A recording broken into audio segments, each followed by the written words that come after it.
In the vast expanse of the universe, amidst the celestial bodies and the mysterious forces that govern them, there lies a question that has intrigued humanity for centuries. If God created us, then who created God? This question, simple yet profound, has driven countless minds to explore the nature of divinity, existence, and the very fabric of reality. To truly grasp the depth of this inquiry, we must journey back to the beginning of time itself, where the answers to our most profound questions may reside. In a distant time, before the existence of stars, planets, or even light, the universe was a formless void, shrouded in impenetrable darkness. It was within this infinite emptiness that God existed, alone yet omnipotent. He hovered over the vast expanse of the imperial waters, a cosmic ocean that stretched endlessly in every direction. In a moment of divine inspiration, God spoke the words that would echo through eternity. "Let there be light." And so it was. Light emerged, piercing through the darkness, illuminating the void, and revealing the nascent universe in all its splendor. God saw that the light was good, and with this declaration, he separated the light from the darkness, establishing the first distinction between day and night, order and chaos. This act of creation was a testament to God's infinite power, a demonstration of his ability to bring forth existence from non-existence, order from disorder. Yet as the cosmos took shape under his divine guidance, a question lingered in the minds of many. Where did God come from? To ponder the origins of God is to delve into the very nature of existence itself. When the heavens and the earth were nothing more than a promise, when darkness reigned supreme over a shapeless void, God was already there. He dwelt in his divine greatness, a being beyond time and space, untouched by the limitations of the physical universe he was about to create. He called light out of darkness, brought order out of chaos, and from the confusion of the void, he fashioned the cosmos. But even as the universe unfurled its splendor, the question persisted. Where did God come from? Some assert that God created the earth 6,000 years ago in just 6 days, but this assertion raises further questions. To be philosophically consistent, one must ask, if God created everything, who or what created God? The question of God's origin is both fascinating and perplexing. It challenges the very foundation of belief in a creator, forcing us to confront the possibility of something existing eternally without a beginning or an end. If we accept that nothing can arise from nothing, then there must be something that has always existed, something eternal and uncreated. This eternal existence is the only logical explanation for the existence of anything at all. In our quest for understanding, we must recognize that everything in the physical world is subject to change and decay.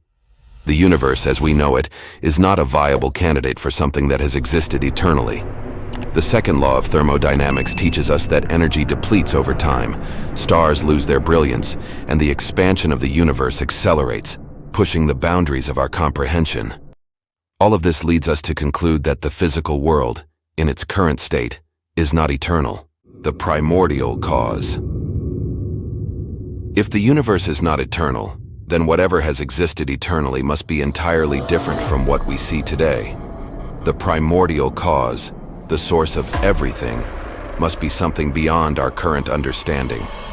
It must be a force that transcends time, space, and matter, existing in a state of eternal perfection.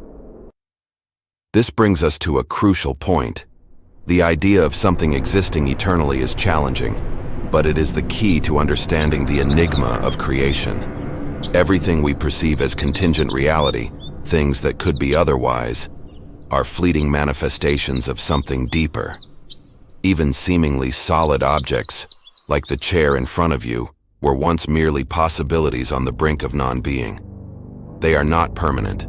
They vanish over time. At some point, we must assume that there is something fundamental, something entirely different from what we are trying to explain. This fundamental reality is what many traditions call God, a being who is eternal, uncreated, and self-existent. In Christian, Jewish, and Islamic traditions, God is described as eternal and self-existent. This means that the question of who created God does not apply to him. By definition, God is beyond the categories of created and uncreated, beginning and end. He is the uncaused cause, the being who exists outside of time and space, and who brought the universe into existence through his divine will. The ancient Greeks grappled with these questions, and it is no coincidence that the Gospel of John begins with the words, "In the beginning was the Word." This statement invites us to consider that all things have their origin in something eternal and transcendental, something beyond our understanding, yet fundamental to all existence. Now, let's consider the implications of this belief. If we accept that God is eternal and uncreated, then the question of who created God becomes moot. But for those who believe that the universe itself is the ultimate reality, a similar question arises: who or what created the universe? Even if we posit a multiverse or a quantum environment where universes spontaneously arise, we are still left with the question of the origin of this creative force. Ultimately, everyone, whether they acknowledge it or not, believes in the existence of an uncreated creator, a force or being that transcends time and space and is the source of all existence. The essential question, then, is how this creator relates to our continuum of time, space, and matter. In the Christian tradition, the concept of the Trinity provides a framework for understanding this relationship. Time, space, and matter, the three fundamental components of the universe, must have come into existence simultaneously. If there were space but no time, where would you place it? If there were matter in space but no time, when would you place it? These elements are inseparable, forming a trinity that is essential to the existence of the universe. The Bible addresses this issue concisely in the opening words of Genesis. In the beginning, God created the heavens and the earth. In this simple statement, we find the creation of time, in the beginning, space, the heavens, and matter, the earth. These three elements form the foundation of our reality, and they were brought into existence by a God who transcends all temporal and spatial limitations. If God were subject to time, he would not truly be God, for he would be limited by his own creation. The creator of a computer is not trapped inside the computer, manipulating numbers on the screen. Similarly, the God who created the universe is not bound by it. He is beyond, above, and through the universe, untouched by the limitations of time and space. This transcendence raises intriguing questions about the nature of God's interaction with the material world. How does a spiritual force affect a material universe? How do we explain emotions, love, hate, envy, jealousy, and rationality if our brains are merely random collections of chemicals formed over billions of years? Can we trust our reasoning processes and our perceptions of reality if they are the products of blind chance? The question of who created God assumes that God is limited by the same constraints that govern the physical universe, but this is not the case. The God of monotheistic traditions is not restricted by time, space, or matter. He is beyond comprehension, and it is this very incomprehensibility that makes him worthy of worship. Consider the words of the ancient mystics, who spoke of God as a being who transcends all boundaries and limitations. He is not confined to any place or form. His presence is omnipresent, permeating every corner of the universe. Did God come from nothing? This question, though perplexing, points to the very nature of God's existence. God did not come from anywhere, for there was nowhere for him to come from. He did not stand on anything, for there was nothing to stand on. He spoke the universe into existence, hanging the stars in the sky and setting the earth on its foundations. As we delve deeper into the mystery of God's nature, we encounter a profound truth. God is beyond the categories of beginning and end. He is the uncreated creator, the being who transcends all limitations of time and space. When we ask who created God, we are following a line of reasoning that does not apply to him. The very definition of God precludes such a question, for God is the source of all existence, not a product of it. Christians, Jews, and Muslims believe in a God who is not created, while atheists often provide different answers. But regardless of one's belief, the concept of an uncreated creator is central to any understanding of existence. Whether we conceive of this creator as a divine being, a quantum force, or a multiverse generator, the idea remains the same. There is something eternal and uncreated that lies at the foundation of all reality. So, where does this leave us?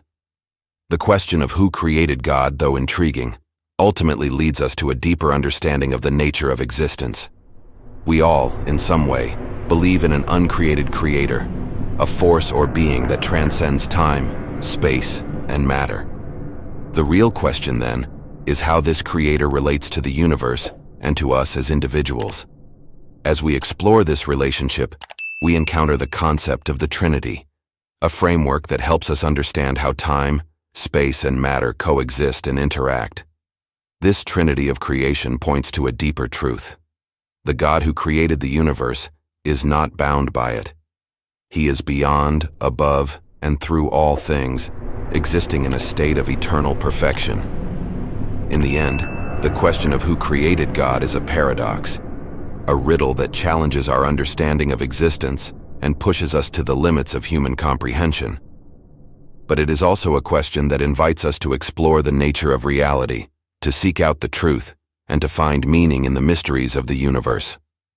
Whether we approach this question from a religious, philosophical, or scientific perspective, we are all engaged in the same quest, to understand the nature of existence and the source of all that is. And in this quest, we may find that the answers we seek are not just about God, but about ourselves and our place in the cosmos.